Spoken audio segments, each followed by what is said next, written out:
To Samarth Bharat educational channel.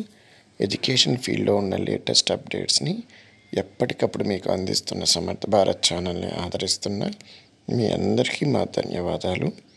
ఇప్పటివరకు మన ఛానల్ని మీరు సబ్స్క్రైబ్ చేసుకోకుండా ఉంటే ఖచ్చితంగా సబ్స్క్రైబ్ చేసుకోండి.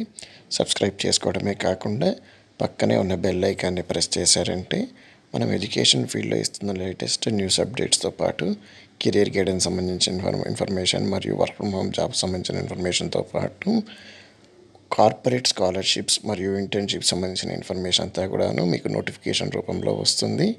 ఇక ఈరోజు ఈ వీడియోలో విద్యార్థులను కన్సల్టెంట్స్ బారిన పడకుండా ఉండటానికి ఏం చేయాలనే అంశం మీద మీకు ఇన్ఫర్మేషన్ అనేది ఇవ్వటం జరుగుతుందన్నమాట. ఎందుకోసమంటే మనకు గత వారం 10 రోజుల్లోనే 2 పెద్ద ఇష్యూస్ అనేది బయటపడడం జరిగింది. నిన్న వార్తల్లో కూడా వచ్చింది. అది ఏంటంటే ఒక ఎంబీబీఎస్ పూర్తి చేసిన విద్యార్థిని దగ్గర ఒక యూనివర్సిటీ పేరు మీద ఒక కన్సల్టెంట్ డీడీ తీసుకోవడం జరిగింది. సుమారు 65 లక్షలకు పైగా డీడీ తీసుకోవడం అనేది జరిగింది. చివరికి ఆ సదరు విద్యార్థి తల్లిదండ్రులు యూనివర్సిటీకి వెళ్ళి ఎంక్వైరీ చేయక ఆ యూనివర్సిటీలో సీట్లు ఎప్పుడో ఫిలప్ అయిపోయా, సీట్లు లేవు అని చెప్పడంతో అవాక్ అవటం అనేది జరిగిందనమాట.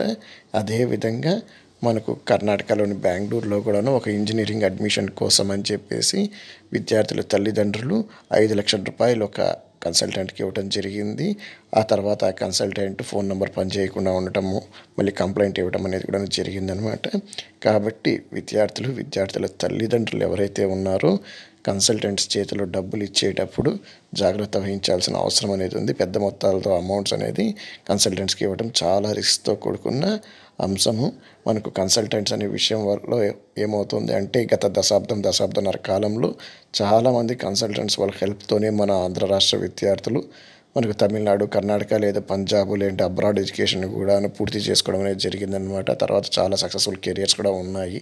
కాకపోతే కన్సల్టెంట్స్ని అందరినీ నమ్మకూడదు. కాబట్టి ప్రాపర్ ట్రాక్ రికార్డ్ ఉన్న వాళ్ళని, మీకు తెలిసిన వాళ్ళ రెఫరెన్సెస్ ఉంటేనే, అది కూడాను పెద్ద మొత్తాల డబ్బులు అనేది ఇవ్వటం చేయకుండా వీలైనంత వరకు మీరు ఫైనాన్షియల్ ట్రాన్సాక్షన్లో చాలా వరకు జాగ్రత్తలు తీసుకొని మాత్రమే నమ్మాల్సిన అవసరం ఉంటుంది. ఎందుకోసం అంటే ఈరోజు ఎడ్యుకేషన్ ఫీల్డ్లో ముఖ్యంగా ఇతర రాష్ట్రాలు, ఇతర దేశాలకి వెళ్ళి చదవాలన్నప్పుడు వాళ్ళ ప్రమేయం లేకుండా వెళ్ళటం అనేది ఆల్మోస్ట్ ఇంపాసిబుల్ అనేది అయిపోయిందనమాట పరిస్థితి. కాబట్టి కొంతమంది కన్సల్టెంట్స్ చేసే ఫ్రాడ్ వల్ల మొత్తం ఫీల్డ్లో ఉన్న కన్సల్టెంట్స్ అందరికీ కూడాను ఈ చెడ్డ పేరు రావడం అనేది కూడా జరుగుతోంది. కాబట్టి విద్యార్థులు జాగ్రత్త వహిస్తారని ఆశిస్తున్నాను. Thanks for watching Samarth Bharat educational channel.